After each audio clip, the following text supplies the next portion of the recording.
Welcome to the Roles of Innovation, a tool for TeamWorks. My name is Craig Kennett Miller, and I'll be leading you in this overview of how you can use the roles of innovation with a church team. This is based on the future casting book of the TeamWorks series.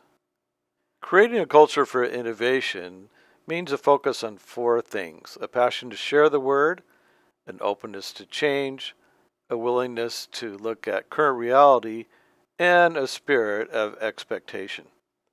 These four things will help your church look at the concept of innovation. Innovation is different than invention. Innovation is introducing something new into an existing environment. More than likely, as a pastor or a layperson in your church, there was already a history there. There's other things going on before you arrive. So the result, innovation, is key. One of the challenges to innovation is the way people react to new ideas.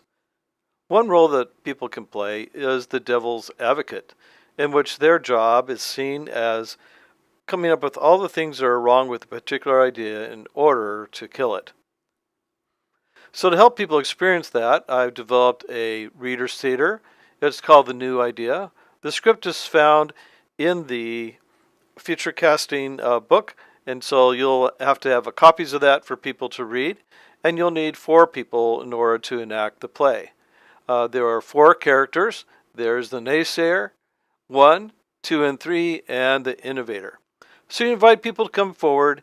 They will go ahead and enact the play, and then after that, you'll bring the group back together in order to have a discussion about what they learned. Here's 3 questions your group can take a look at. What arguments did the naysayers use to shut down the idea? What facts or information were their best arguments based upon? How willing will the innovator be to share another new idea? Tom Kelly, in his book, The 10 Faces of Innovation, talks about 10 positive roles people can play when presented with new ideas. So have the members of your team take the roles of innovation assessment to see what positive role they most easily play when a new idea is presented. So when you do the play along with these questions and this test, it will really help your team learn about innovation. To help people understand these roles, you're going to invite them to take the Roles of Innovation Assessment tool, which is found on page 11 in the Future Casting Guidebook, or there is a free PDF from the TeamWorks website that you can download called the Roles of Innovation. You'll have to make sure that you have a copy of this assessment for each person to take in order for them to participate in this part of the discussion. The Roles of Innovation identifies 10 characteristics: the anthropologist, the director, the cross-pollinator, the experienced architect, and the hurdler, the set designer, the experimenter, the caregiver, the collaborator, and the storyteller. To take the assessment, participants will read all 10 of these on their own, and as they do so, they will narrow it down to 4 of them that are most like themselves when they hear a new idea. So in step 2, they will write down their 4 characteristics.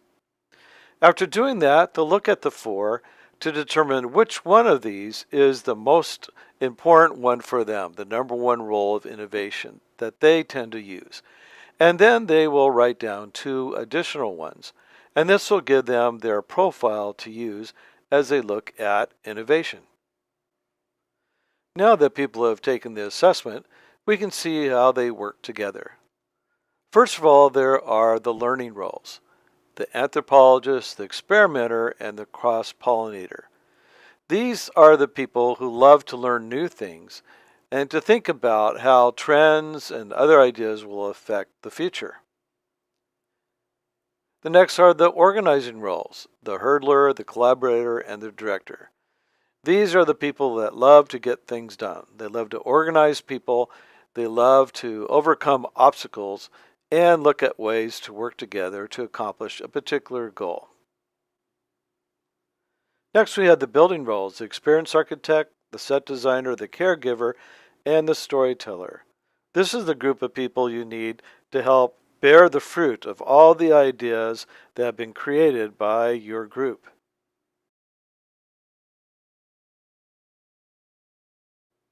Now it's time to put this all together. You'll have your group look at this chart to discuss how these roles work together in their particular group.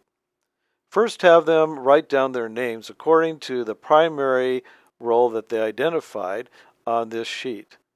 And then they can put the secondary roles down if they want to, maybe even on a different color. Once they've done that, they can begin to evaluate how they work in particular circumstances. For example, if everyone's in the learning roles, then no one is organizing anything or necessarily getting things done, but you are having a lot of good conversations. If everyone's in the organizing roles, there's a lot of busy work going on, but nothing is being accomplished. If everyone's in the building roles, they are enjoying each other's company and helping to have experiences with one another, but they may not be connecting with new people or be very well organized. So this gives your group an opportunity to take a look at what is going on in the group dynamics and to identify if there's anything that is needed to make the group more fruitful and beneficial. So this is what it looks like if you applied these roles to a team in a church. Here, for example, is the worship team. You have the director who builds a team using all the gifts of its members, the set designer who looks at the lighting and the sound and temperature to create a wonderful worship space. You have the caregiver who creates a welcoming atmosphere, the storyteller who brings everything together to make a great impact in people's lives, and the experience architect who creates a particular experience for that day, looking at the format and how all elements work together. So as we look at this, we can point out a couple of important learnings.